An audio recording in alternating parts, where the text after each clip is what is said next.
अचानक भारत के कदमों में गिरा चीन। भारत के फैसले से मच गया बवाल। चीन की निकल आई आंखें।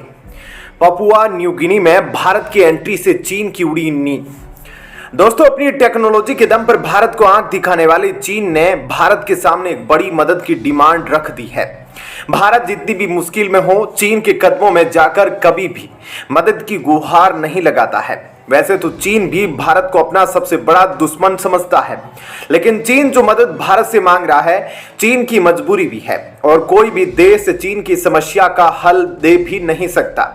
यह वैसे ही है जैसे कभी चीन का वक्त हुआ करता था, लेकिन अब भारत का दौर आ चुका है। कुछ महीने पहले से ही चीन भारत से व्यापार बढ़ाने को लेकर गिड़गिड़ा रहा है। चीन के विदेश मंत्रालय के प्रवक्ता अब से कुछ महीने पहले वर्ल्ड इकोनॉमिक फोरम के मंच से भी एक स्टेटमेंट दिए थे, जिसमें उन्होंने कहा था कि भारत और चीन के बीच सीमा पर माहौल शांत हो रहा है, इसलिए भारत को चीन के साथ अपने व्यापार को बढ़ाना चाहिए।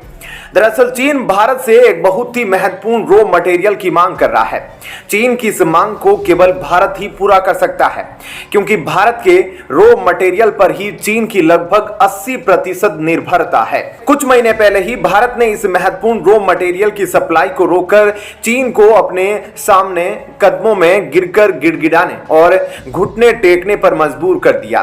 तो आखिरकार चीन भारत से ऐसी कौन सी डिमांड रखा है, ऐसा कौन सा चीन के लिए इंपॉर्टेंट पदार्थ भारत के अंदर मौजूद है, जिसकी मांग के लिए चीन कई महीनों से गिड़गिड़ा रहा है।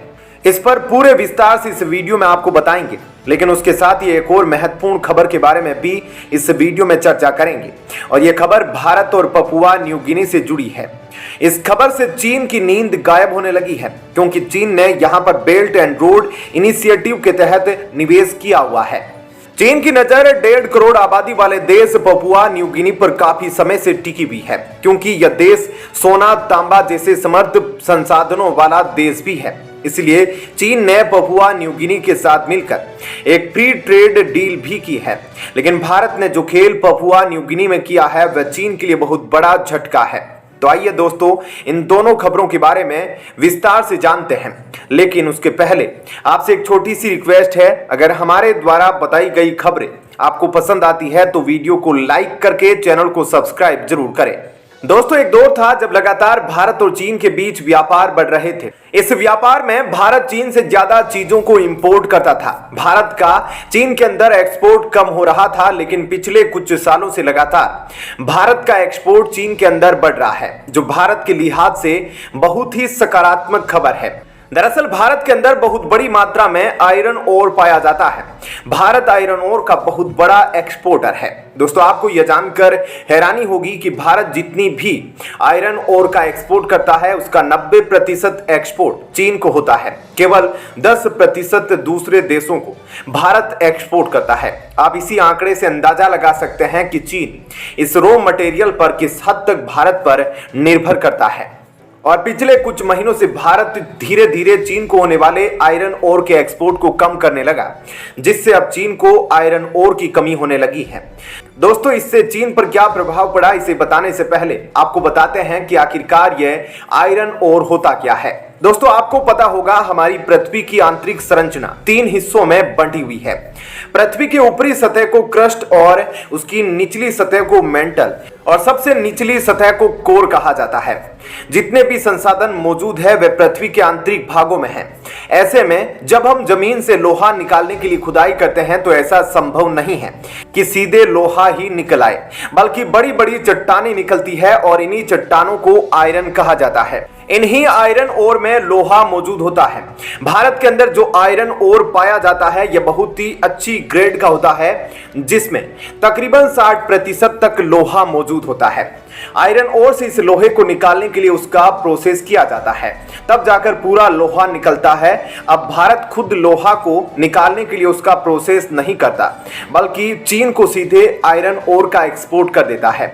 वहीं जब से भारत ने चीन को होने वाले आयरन ओर के एक्सपोर्ट को धीरे धीरे कम किया है, चीन के अंदर आयरन स्टील जैसे मटेरियल की कमी होने लगी है, जिसके चलते चीन के बड़े बड़े प्रोजेक्ट ठप हो गए हैं, जैसे ओवर ब्रिज बनाना, बिल्डिंग का निर्माण करना, रोक दिया गया है। इसलिए चीन की सरकार सीधे इस मामले को हल करने के लिए भारत के पास आई है।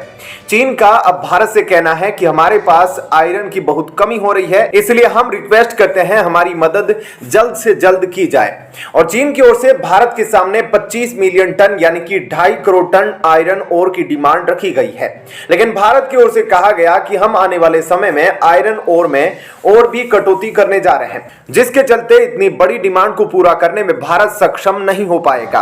दरअसल भारत की कोशिश है सबसे पहले खुद के देश के अंदर जो लोहे और स्टील के दाम बढ़ रहे हैं उसको कम करने के लिए उसके रॉ मटेरियल का एक्सपोर्ट करना कम किया जाए और भारत के अंदर इनकी कीमतों को नीचे लाया जाए, जिसके चलते भारत पिछले कुछ महीनों से चीन को होने वाले एक्सपोर्ट को कम कर दिया, क्योंकि चीन को ही सबसे ज्यादा 90% तक सप्लाई की जा रही थी। अब ऐसे में कटौती होगी तो चीन की ही सबसे ज्यादा होगी।